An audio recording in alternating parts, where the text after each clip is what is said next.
Google describes the fire as a person with an obsessive desire to set things on fire. I don't know if I'd say this into a title card. Can you meet Fallout 4 as the part?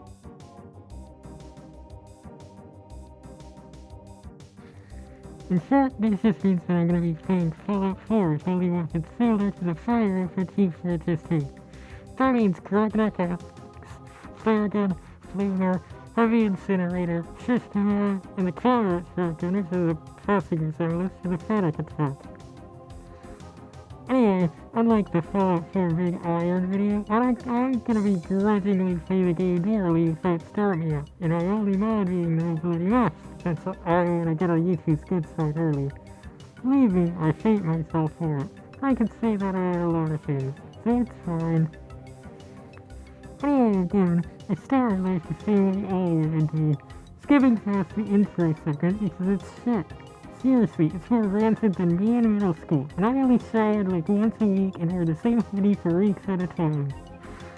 Oh, middle school me. The things I wish I could say to you, including but not limited to, no, not everybody wishes they were a girl. It's usually only ones who are girls.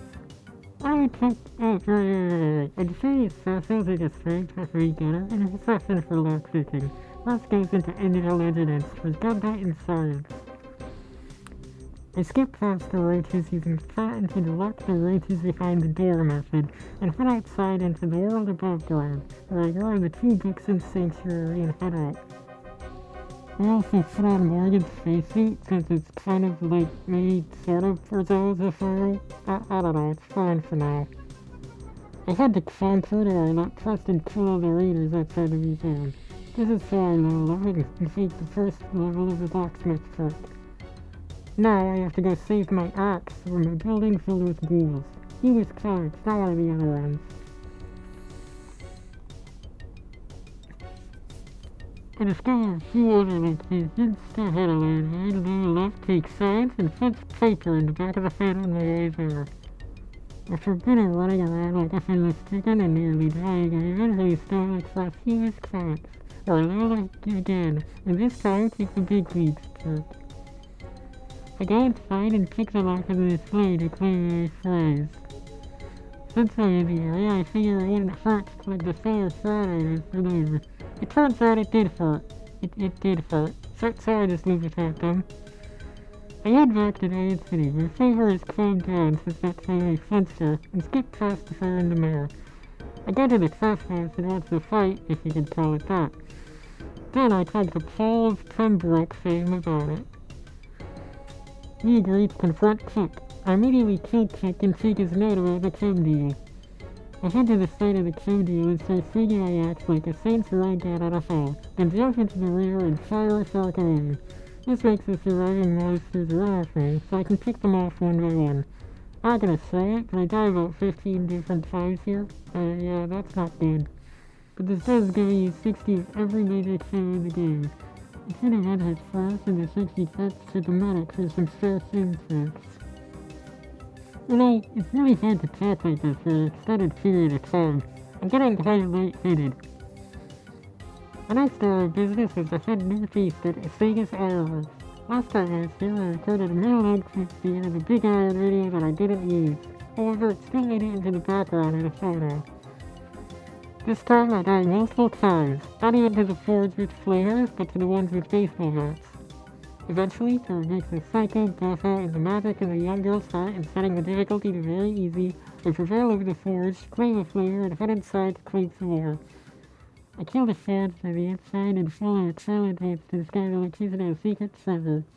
I temporarily use a suit of firearms to discover that server. I do Slayer 5 in the photo later.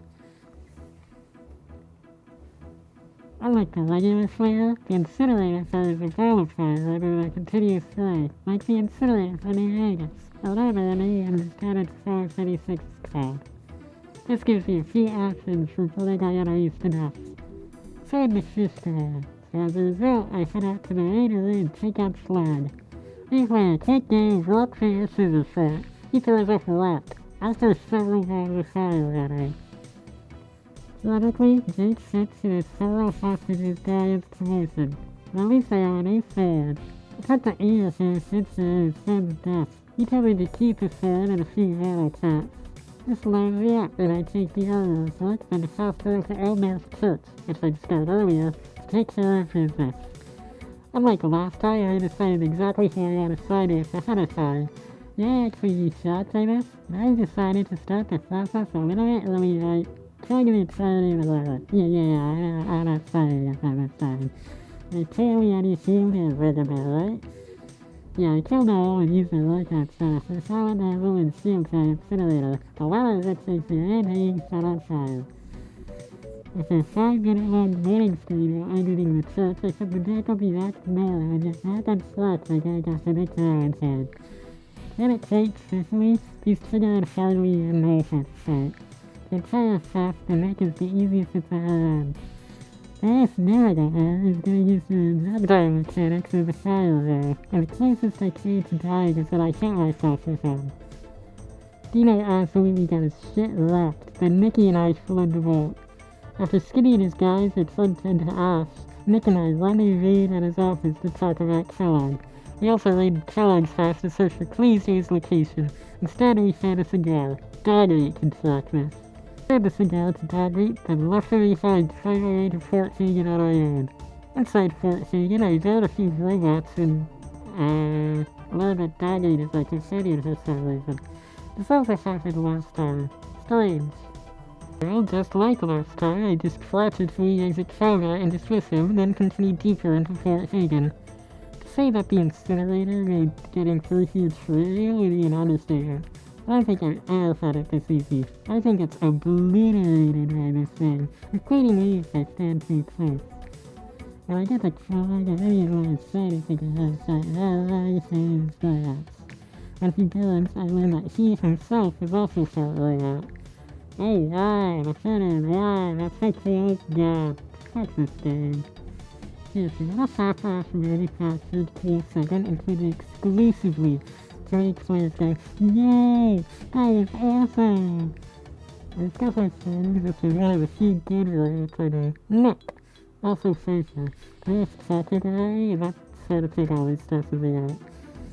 Maybe not the married and a good neighbor Oh, that's it, I got you going scenery. Aside from me trying to outclass Sailor and Cultists and fighting a few bugs, nothing very interesting happens when I raid a virgin. You can't tell, but I actually just called her virgin. Shortly after the torture, then I fast-forward the green check since I already know where he is. Yeah, that's it. I think actually have to take a break. I think I get a seriously way ahead of it. I'm probably on my own phone, I sleep down with context, and I have to take a break. When I get there, I make a quick decision to go start Pyro instead. Dance and I spun off the game for feeling at least to sit there like we're on vacation. On the roll dead, I agreed to assist Dance some more, so he set off to Electric. You're not there to search for some deep-range transponder? That was my nickname in high school. First shot, we find the entire building flooded with robots. If there's one thing I love, it's burning robots to bits. So Dance and I do exactly that. We finish off the last of the robots and head to the surface, where Dance gives me a new takeaway and invites me to the Brotherhood of Steel. I say yes, since I really hate layups. We can break a reader at the police station. My event I get a green check for real. First battle I see kills me near instantly. Somehow this is the hardest as I get, as next time I just fire around to death with my flower. I make a decision now. As soon as I get out of here, no more incinerator. It's just too powerful in comparison to regular flare. It doesn't let me go me on one with a real fiery experience. I'll exclusively use the incinerator for targets that are out of my reach from here on out. I've already stolen my players a while ago, so I need to source a new one. As a result, I deal with the character at the incinerator and helps I kills all his hostages. I take the shit out of the deck and fast around the good things. I check clear for a flare and some fuel. She has a few hundred fuel, but not a new flare. So I devise a plan B while I talk to Dr. Frankenstein about detailing the check. She doesn't have dialogue about you having already killed the one. Embarrassing. Step 1 of plan is go to the castle around. I know fire is anyway. Step 1 is fine. If you choose to go home, Step 2 is to go to their fire. A really terrorist guy or something that I don't know how to use yet is anything. Yeah, and before I go to the incinerator, the fire is just straight up, as the kids say, bad shit. Also, I'm the closest call to an idiot I ever had when I glanced right up to you as my dad, and I instead died to the regular guns. Second attempt I managed to sneak on the main structure of a few raiders guys for the base quarters. I also kind of see one a legendary rare. With any luck, I get a legendary flavor. He drops an auto-sting raider right leg. The raider is a fat one to show the complete lack of self-preservation by firing over a 5-feet away from me, killing us all. After another few attacks, I managed to get her to shoot it at herself, then finish her off when she's reloaded. I got on 3 to 7 other times to remember the fire raider following her, but I just grab my shotgun and keep firing up. On the top layer, I ignore all the raiders, instead jumping into the water alone and firing off another raider basic. Before I read those, I just do the main story. I head back to Owner's Church, where I decode the crucifix out of there. Then I use the roadcast to modify a flamethrower instead of attacking it. Hey, this is editing error. Embarrassingly, I forgot to go the next 185 sentences. Luckily, this is actually a good thing. Funny to cut to me, editing sorry, and so me also speaking with the gas mask on. We didn't have a reason to for a reason in this. Okay, that's a good thing. But I do a fire like money stream on exiting. I gotta talk to Virgin again. There's no special dialogue for everyone is dead. Embarrassing. He gives me the signal once it's at advance. I get talk to Ellie after that time, and we get kicked in the skirt level. Well, actually, this I got caught, so it's strong, but we ain't getting a solid day yet. I use a suit of fire rounds, the Earl drops shotgun aid and leave it behind and stand to start strong. Regular mutants are easy enough to kill, and for the here, the guy shit-wrapped 10 times over. I like my own drill and just want to be incinerated to get them 500 times easier. Inside, I use the Valorant and Psycho code and Axe to deal with the wounds of the mutants. So attacks with flare when I get downstairs and off the floor with the super mutants. It's so rarely let the place go. Finally, Axe allows me to use the interceptor with Inger's help. Tell her in and I tell Father that I want no part of it and leave after scanning the network. Since I didn't get Dr. Lee, I had set out to go get Dr. Scar at the whole business because of his fundamental misunderstanding of the Brotherhood. Rather than go to the hospital for the magnet, I was lucky enough to have Murder willing to sell me one, which saves me a bit of ammo. Inger phones me back to the glowing sea to find some nukes for Liberty Flying. What a joke. Seriously, why would... Fast travel to Virgil's Cave since it's close to Sentinel site, and W the rest of the way there.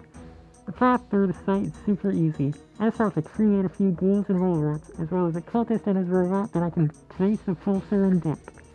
When I returned to prison, I learned that Paladin Dance is actually a robot. I'd say that I'm shocked, but really I think deep down I always knew. After all, last time I actually brushed his teeth, he was a cough off the toothpaste. And if he does that, a friggin' machine. I tracked Dance down into the listening post below. Before I orders to kill him, the two of us make up and I feed him a lollipop. Tell Maxon that Dance and I became best friends, and he's happy for that, so he gives me my next task, detect kills, and he'll give me my next task. Charles kills me to go kill the robot, and lacks any special dialogue reflecting the fact that I already killed them. Embarrassing.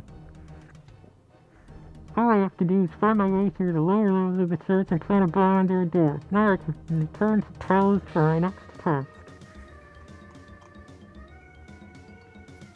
Now, Ingram and I have to go to Mass Fusion and find a big battery for Liberty Prime. We fly there on a vertibird and I'm prompted to kill some synths with a minigun.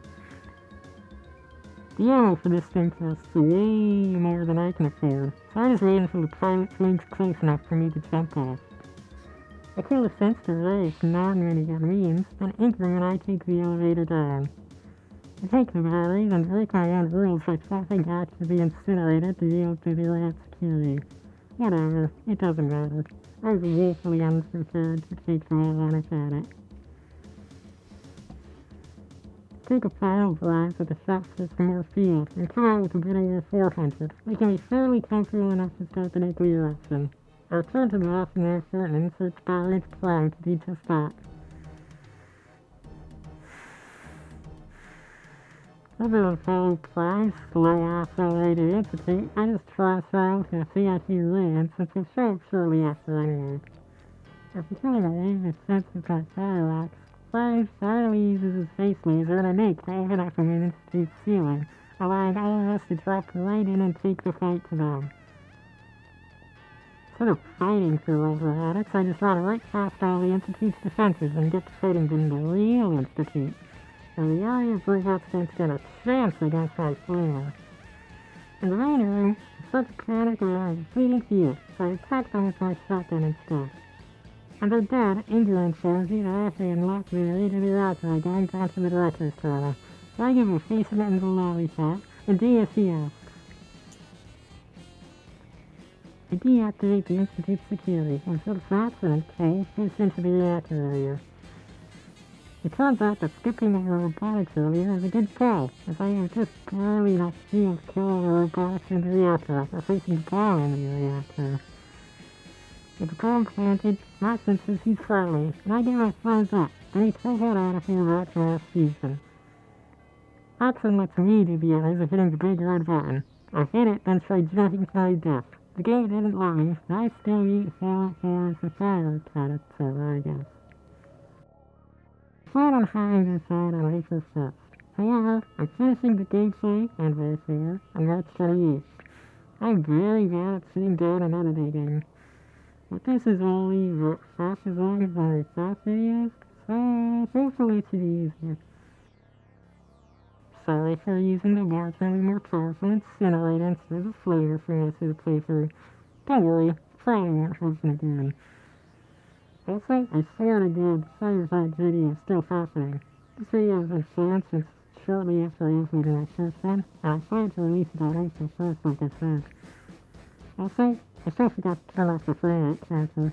Is that